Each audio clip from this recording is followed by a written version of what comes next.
টানা বৃষ্টি আর উজানের ঢলে ভাসছে সিলেট সুনামগঞ্জ। জলজটে বিপর্যস্ত জনজীবন। আশ্রয় কেন্দ্রে নেওয়া হচ্ছে দুর্গতদের। সড়কে পানি ওঠায় সিলেটের সঙ্গে সুনামগঞ্জের যোগাযোগ বিচ্ছিন্ন। টইটুম্বুর ছোট বড় 137টি হাওর। আমরা দোকানে অনেক মাল ক্ষয়ক্ষতি হয়েছে। গ্যাস ও পানি নিচে চলে গেছে, আমরা রান্না বান্নার কোনো কিছুই নাই। সকালে ঘুম থেকে উঠে দেখে ভয়াবহ অবস্থা। ড্রেনেজ সিস্টেম টোটালি কার্যত কোনো কিছু করা হয়নি। সারা দেশে যখন ঈদের আনন্দ বইছে তখন আমরা সুনামগঞ্জবাসী ভালো নেই। উকিলপাড়া বলে সুলগর খুব অবস্থা খারাপ। বৃদ্ধ তারপরে ছোট বাচ্চা কাচ্চা ওদেরকে সেভ করার জন্য যে পারে যার আবাসিক হোটেলে জায়গা নিতেছে। সিলেটের সব পর্যটন কেন্দ্র সাময়িক বন্ধ ঘোষণা। আরও 1 সপ্তাহ টানা বৃষ্টিপাতের পূর্বাভাস আবহাওয়া অধিদপ্তরের। সিলেট, ময়মনসিংহ এবং রংপুরে বৃষ্টি থাকবে এবং কালকে থেকে সারা দেশেই বৃষ্টিপাতের তীব্রতা বৃদ্ধি পেতে থাকবে। দেখছিলেন প্রধান শিরোনাম। রাতের সময় সঙ্গে আছি আমি সজল মিত্র রিচার্ড। এবার অন্যান্য শীর্ষ সংবাদ। সরকার পতনের আন্দোলনে ব্যর্থতায় বিএনপিতে রাতারাতি ব্যাপক রদবদলের পেছনের কারণ। ঈদের দিনও সরকারের বিরুদ্ধে মিথ্যাচার করতে ছাড়েনি দলটি, বলছেন ওবায়দুল কাদের।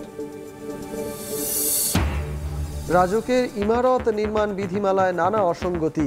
একই ভবনে আবাসিক ও হোটেল রেস্তোরাঁ ব্যবহারে নেই নিষেধাজ্ঞা। সুযোগ নিচ্ছেন ব্যবসায়ীরা, সংশোধনীর আশ্বাস।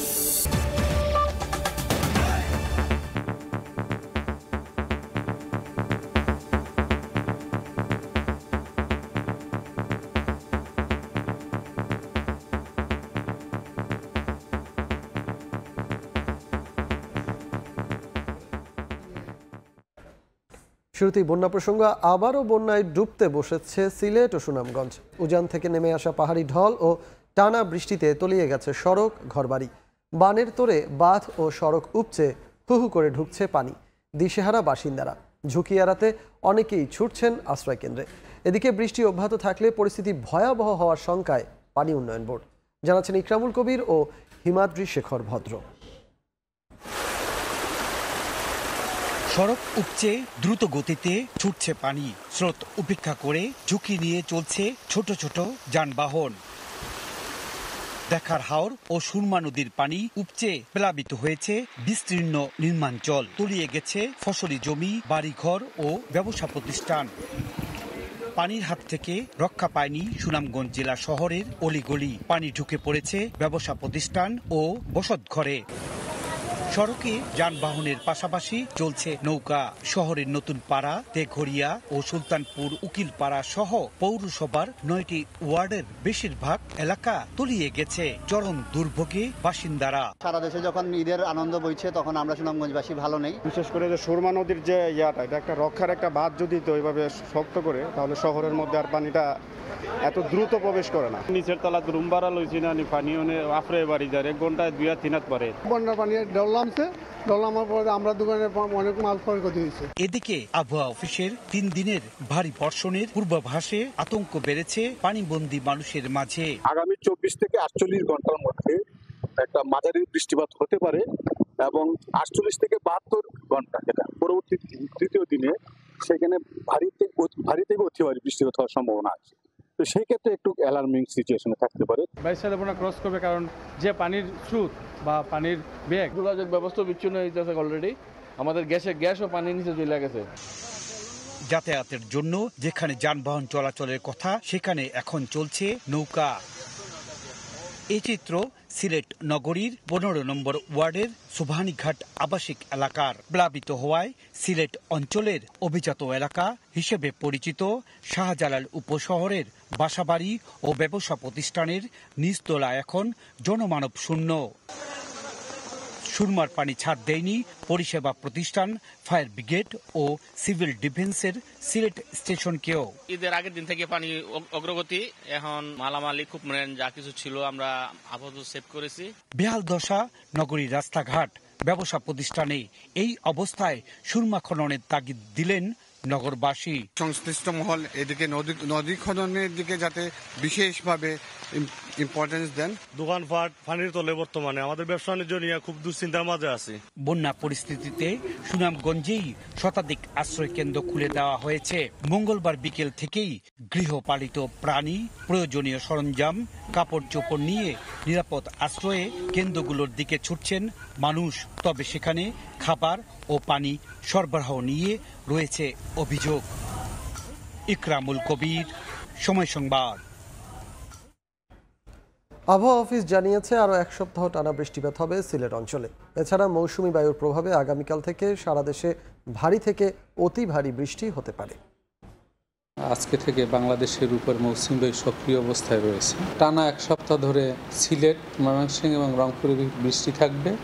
পাশাপাশি উজানে মেঘালয়, আসাম, ত্রিপুরা, নাগাল্যান্ড, অরুণাচল এইসব বা 7 সিস্টারে ভারী থেকে অতি ভারী বৃষ্টিপাতের সম্ভাবনা আছে লিস্ট টানা 5 থেকে 7 দিন। ব্রহ্মপুত্র এবং সুরমা কুশিয়ারা বেসিনে থেমে থেমে বৃষ্টি হচ্ছে এবং কালকে থেকে সারা দেশেই বৃষ্টিপাতের তীব্রতা বৃদ্ধি পেতে থাকবে। 9টি কমিটি বিলুপ্ত করে দলের গুরুত্বপূর্ণ পদে পদোন্নতি। রাতারাতি ব্যাপক রদবদল বিএনপিতে। জল্পনা কল্পনা বাসা বেঁধেছে দলের ভেতরেই।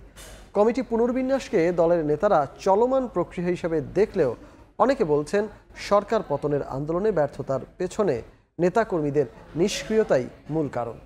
তবে এই রদবদল যোগ্যদের মূল্যায়নের পাশাপাশি আগামী আন্দোলন কর্মসূচিতে গতি আনবে বলে মত বিএনপি নেতাদের। আহমেদ সালেহিনের রিপোর্ট।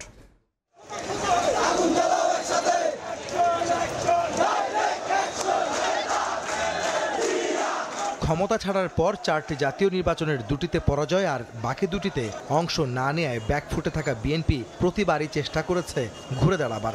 সরকার হটানোর আন্দোলনে ছন্দপতনের পাশাপাশি কৌশল এনেছে ব্যাপক পরিবর্তন। প্রতিবারই আন্দোলনে ব্যর্থতার কারণ খুঁজেছে দলের হাইকমান্ড। নেতাদের জায়গা বদল করেও যেন কিছুতেই কিছু হয়নি দলটির। 28 অক্টোবরের পর ছন্দ হারানো বিএনপি গত 13 জুন বৃহস্পতিবার এক রাতে গুরুত্বপূর্ণ 4টি মহানগর সহ 9টি কমিটি ভেঙে দেয়। পরিবর্তন আনা হয় ছাত্র ও যুব সংগঠনের মধ্যেও। যুবদলের কেন্দ্রীয় কমিটি বিলুপ্তির সঙ্গে সঙ্গে ঘোষণা করা হয় ছাত্রদলের 260 সদস্য বিশিষ্ট কেন্দ্রীয় কমিটি। ভাইস চেয়ারম্যান, চেয়ারপারসনের উপদেষ্টা, যুগ্ম মহাসচিব ও নির্বাহী কমিটি সহ মিডিয়া সেল এবং কৃষক দলেও আনা হয় ব্যাপক রদবদল। কমিটিগুলো মেয়াদোত্তীর্ণ হওয়ায় এমন সিদ্ধান্ত বলা হলেও মূলত সঠিক সময়ে ভূমিকা রাখতে না পারা আর নেতাদের নিষ্ক্রিয়তায় ক্ষুব্ধ করেছে হাইকমান্ডকে, এমন দাবিও করছেন বিএনপি নেতারা। আর এ কারণেই গত আন্দোলনে সফলতার ফসল ঘরে তুলতে ব্যর্থ হয় তারা। তবে নেতারা বলছেন ভিন্ন কথা। দীর্ঘদিন তো দলের কাউন্সিল হচ্ছে না, আর অনেকগুলো পোস্টও খালি আছে। আমি একজন পদধারী নেতা, আমি পদটা ধরে রেখেছি, কোনো কার্যকরী ভূমিকা পালন করতে পারছি না। আমার বয়সের টানে হোক, আমি নেগেটিভ অসুস্থতার কারণে, সে কারণে দলের ভারপ্রাপ্ত চেয়ারম্যান সহকর্মীদের সাথে, সিনিয়রদের সাথে আলোচনা করে এই প্রক্রিয়াটা গ্রহণ করেছে। একটা পলিটিক্যাল পার্টি তো হাওয়াই চলে না। কর্মসূচিগুলো যারা ভালোভাবে পালন করেছেন তাদেরকে তো মূল্যায়ন দল করতে হবে, তাই না? আর যারা কিছুটা হয়তো বা ভূমিকা সেভাবে রাখতে পারেননি, দলকে তো সেই বিষয়গুলো দেখতে হবে, তাই না? ঈদের মাত্র 2 দিন আগে এমন রদবদলে দলের ভেতরে অস্থিরতা বিরাজ করলেও বিএনপির শীর্ষ নেতারা মনে করেন পরবর্তী আন্দোলনে দলীয় কর্মীদের উজ্জীবিত করবে নতুন নেতৃত্ব। আহমেদ সালেহিন, সময় সংবাদ, ঢাকা। যত বড় শক্তিশালী হোক, দুর্নীতি করলে সরকার জিরো টলারেন্স দেখাবে বলে হুঁশিয়ারি দিয়েছেন আওয়ামী লীগের সাধারণ সম্পাদক ওবায়দুল কাদের। তবে সাবেক ডিএমপি কমিশনার আসাদুজ্জামান মিয়ার বিরুদ্ধে দুর্নীতির অভিযোগ প্রমাণিত না হওয়ায় সরকার অন্ধকারে ঢিল ছুড়বে না বলেও মন্তব্য করেন তিনি। দুর্নীতির মাধ্যমে সাবেক আইজিপি বেনজির আহমেদের সম্পদের পাহাড় গড়ে তোলার ঘটনা নিয়ে যখন দেশ জুড়ে তোলপাড়, তখন একই অভিযোগ ওঠে ডিএমপির সাবেক কমিশনার আসাদুজ্জামান মিয়ার বিরুদ্ধেও। সবাইকে মোবারক। এ অবস্থায় দুর্নীতির বিরুদ্ধে প্রধানমন্ত্রীর জিরো টলারেন্স নীতির কথা উল্লেখ করে আওয়ামী লীগের সাধারণ সম্পাদক ওবায়দুল কাদের বলেছেন, যে যত শক্তিশালী হোক, দুর্নীতি করলে তদন্ত শেষে বিচার হবে। মঙ্গলবার সকালে আওয়ামী লীগ সভাপতির রাজনৈতিক কার্যালয়ে ধানমন্ডিতে আয়োজিত এক ব্রিফিংয়ে তিনি বলেন, সাবেক কমিশনারের বিরুদ্ধে দুর্নীতির অভিযোগ চিহ্নিত না হওয়ায় সরকার এখনই কোনো পদক্ষেপ নেবে না। যত প্রভাবশালী তার বিরুদ্ধে দুর্নীতির তদন্ত করা যাবে এবং তদন্ত শেষে বিচারের আওতায় নিয়ে আসতে হবে। আগামী শুক্রবার থেকে প্রধানমন্ত্রীর দুদিনের ভারত সফর প্রসঙ্গ ব্রিফিংয়ে উঠে আসে। ওবায়দুল কাদের জানান, বিভিন্ন ইস্যুতে ভারতের প্রধানমন্ত্রীর সঙ্গে শেখ হাসিনার দ্বিপাক্ষিক আলোচনা হওয়ার কথা রয়েছে। এবার বাইলেটারাল আলোচনা হবে, প্রধানমন্ত্রী নিজেই কি আলোচনা করবেন সেটা ঠিক করে রেখেছেন। সিদ্ধান্ত বা চুক্তি হলে প্রেস কনফারেন্স করবেন, যেটা আপনাদের উপস্থিতি। এ সময় মিয়ানমার ইস্যুতে বিএনপি মহাসচিব মির্জা ফখরুল ইসলাম আলমগীরকে চ্যালেঞ্জ করে আওয়ামী লীগ সাধারণ সম্পাদক বলেন, বাংলাদেশের সার্বভৌমত্বে আঘাত করেনি মিয়ানমার সরকার। ভেতরে যারা ছিল। প্রসূন আশিস, সময় সংবাদ, ঢাকা। বাংলা একাডেমি ও 21 পদকপ্রাপ্ত কবি অসীম সাহা আর নেই। দুপুরে চিকিৎসাধীন অবস্থায় শেষ নিঃশ্বাস ত্যাগ করেন তিনি। পরিবারের পক্ষ থেকে জানানো হয়, বড় ছেলে অভ্র সাহা যুক্তরাষ্ট্র থেকে দেশে ফিরলে শেষকৃত্যের বিষয়ে সিদ্ধান্ত নেওয়া হবে। তার মৃত্যুতে শোক জানিয়েছেন প্রধানমন্ত্রী শেখ হাসিনা।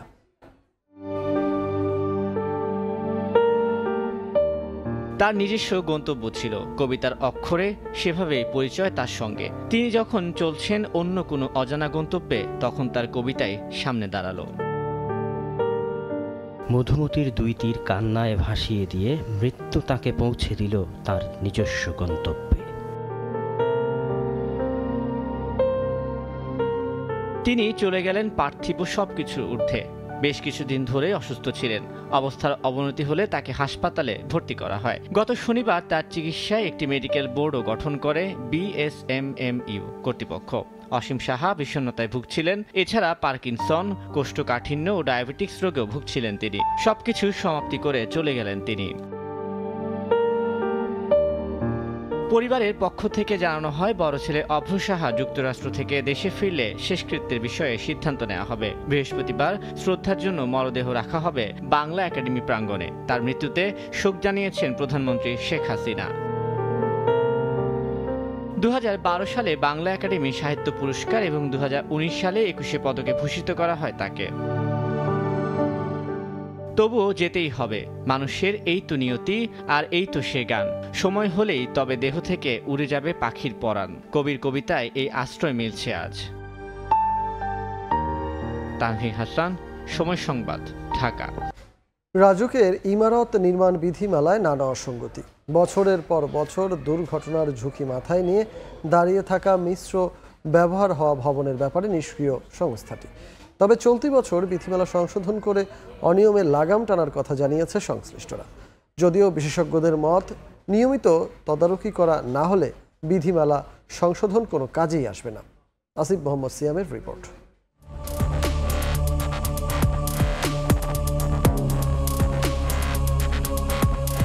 একই ভবনে ক্লিনিক, বিপণী বিতান, আবার রেস্তোরাঁও। রাজুকের ইমারত নির্মাণ বিধিমালার ফাঁকফোকরের সুযোগ নিয়ে রাজধানী জুড়ে দেদারসে দাঁড়িয়ে আছে এমন অসংখ্য ভবন। রাজুকের ইমারত নির্মাণ বিধিমালা 2023-এ ভবনের ব্যবহার ভিত্তিক শ্রেণীবিন্যাস করা হলেও নেই মিশ্র ব্যবহারের ক্ষেত্রে কোনো নিষেধাজ্ঞা। বাণিজ্যিক ও বিপজ্জনক ব্যবহারের ভবনকে পৃথক করা হলেও এতে হোটেল ও রেস্তোরাঁর কথা উল্লেখ নেই। বছরের পর বছর এভাবে চললেও মাথা ঘামায়নি সরকারি সংস্থাটি, যার সুযোগ নিচ্ছেন ব্যবসায়ীরা। ঘটছে বেইলি রোডের গ্রিন কোজি কটেজের মতো বেদনাতুর ট্র্যাজেডি। রেস্টুরেন্টটা কিভাবে চলবে বা পরিচালনা হবে, এটা একটা প্রপার নীতিমালা দরকার। রাজুক অবশ্যই চেষ্টা করলে পারবে, পারবে না যে না কোনো শব্দ নাই, রাজুক পারবে, কিন্তু দেখা যাচ্ছে রাজুকের উপরে দেওয়া অনেকে খবরদারি করে। মিশ্র ব্যবহারের পাশাপাশি মানহীন কাচের ভবন ও অপরিকল্পিত এসির ব্যবহারেও কোনো নির্দেশনা নেই বর্তমান বিধিমালায়। তবে চলতি বছরে তা সংশোধনের কথা জানিয়েছে রাজুক।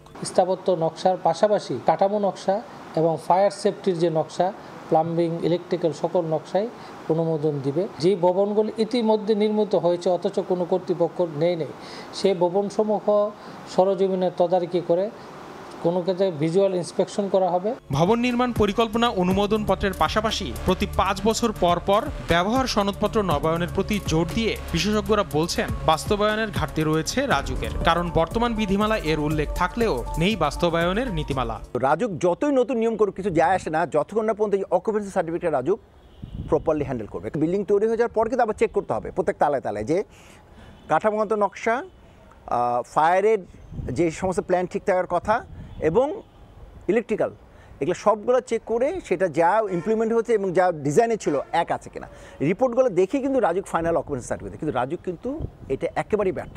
ব্যবহার সনদপত্র ত্বরান্বিত করতে তৃতীয় পক্ষ নিয়োগের কথা জানিয়েছে রাজুক। রাজধানীর ২০ লক্ষাধিক নির্মিত ভবন পরীক্ষায় দরকার প্রকৌশলীর তত্ত্বাবধান। তাতে ঠিক কত বছর সময় লাগবে রয়ে যায় প্রশ্নটা। তার আগেই হয়তো অনিয়মের দৌরাত্ম্যে মাথা উঁচু করে দাঁড়াবে আরও অসংখ্য ভবন। তবে বিশেষজ্ঞ ও সাধারণ মানুষের মন্তব্য, স্বার্থান্বেষী মহল জিয়ে রাখবে মর্জি মাফিক ভবন নির্মাণের ধারা।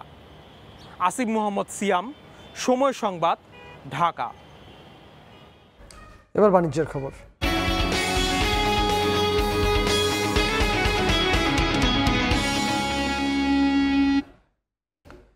আগামী বছর গ্যাস সংযোগ পেতে যাচ্ছেন রংপুর ও নীলফামারীর উদ্যোক্তারা।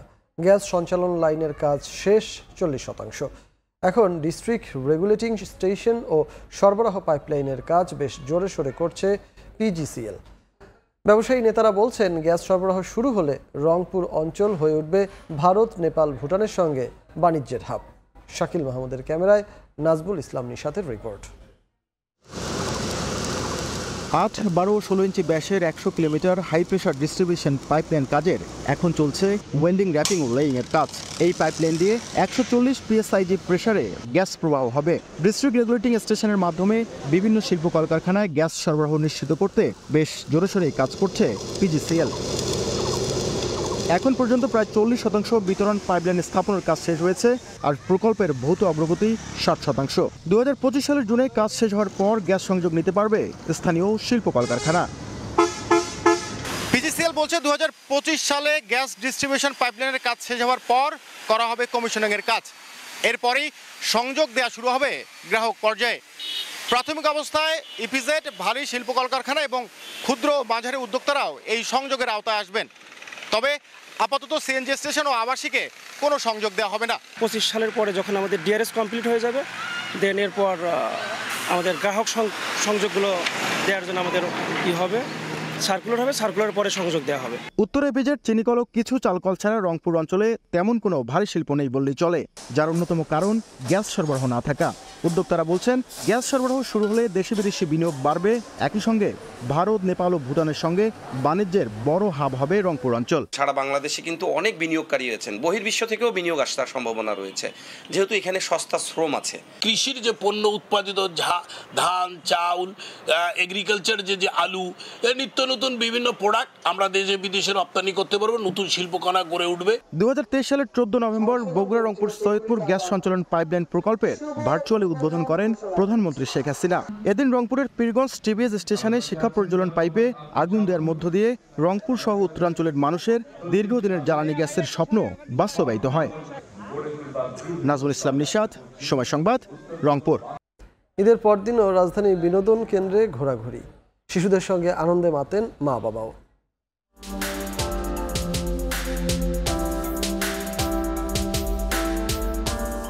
কল্পনার রাজ্য, যেখানে সবকিছুই আনন্দময়, রূপকথার চরিত্রগুলো বাস্তব হয়ে ধরা দেয়। শিশুরা মাতে বাঁধ ভাঙা আনন্দে, তরুণদের উচ্ছ্বাস আর প্রবীণরা তৃপ্তির ঢেকুর তুলেন। চার দেয়ালের বন্দিশালা থেকে প্রকৃতির কোলে ঠাঁই দিতে ঈদের দ্বিতীয় দিনে নগরবাসী পা রাখেন আশুলিয়ার ফ্যান্টাসি কিংডমে। পরিবার প্রিয়জনের সঙ্গে আনন্দ ভাগাভাগিতে একে একে ওয়াটার কিংডম, ম্যাজিক কার্পেট সহ বাহারি সব রাইড উপভোগ করেন তারা। ঈদের ছুটিতে ফ্যামিলি নিয়ে আসছি, অনেক ভালো লাগছে, অনেক বাচ্চা এনজয় করছে, আমরাও এনজয় করতেছি। তাই বাচ্চাদের আনন্দে আর কি আমাদের আনন্দ। ঈদ উপলক্ষে এবারের বিশেষ আয়োজন 360 ডিগ্রি টর্নেডো রাইড। 3D রাইডটি চড়ে শিশু কিশোররা প্রাগৈতিহাসিক যুগের স্বাদ নেন। দর্শনার্থীদের পদচারণায় এদিন মুখরিত হয় মিরপুর জাতীয় চিড়িয়াখানাও। বাঘ, হরিণ, সিংহ আর পাখি দেখে আনন্দে মেতে ওঠে শিশু কিশোররা। টাইগার, তারপর পাখি, অনেক কিছু দেখছি, এখানে অনেক মজা লাগছে আমার। এখানে আসার পরে দেখলাম যে অনেক লোক, অনেক আনন্দ, তো সবাইকে ভালো লাগছে আর কি, আনন্দটা ভাগ করে নেব। এখানে আসলে অনেক পশু পাখি একসাথে অনেক কিছু দেখা যায়, আবার এখানে পরিবেশটা ভালো, এই জন্য নিয়ে এসেছি। সুন্দর মুহূর্তগুলো স্মৃতির ফ্রেমে বন্দি করেন ঘুরতে আসা অনেকে। মার্জিয়া মুমু, সময় সংবাদ, ঢাকা। এ পর্যায়ে শীর্ষ সংবাদগুলো জানিয়ে দিচ্ছি আরেকবার।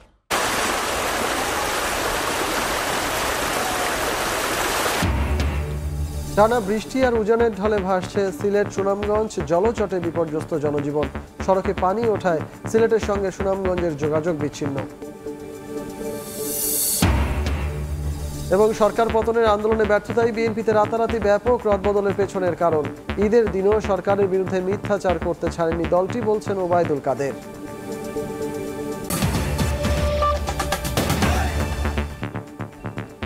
এ ছিল রাতের সময়ে, এরপর দেখবেন সম্পাদকীয়। সঙ্গে থাকুন সময়ের।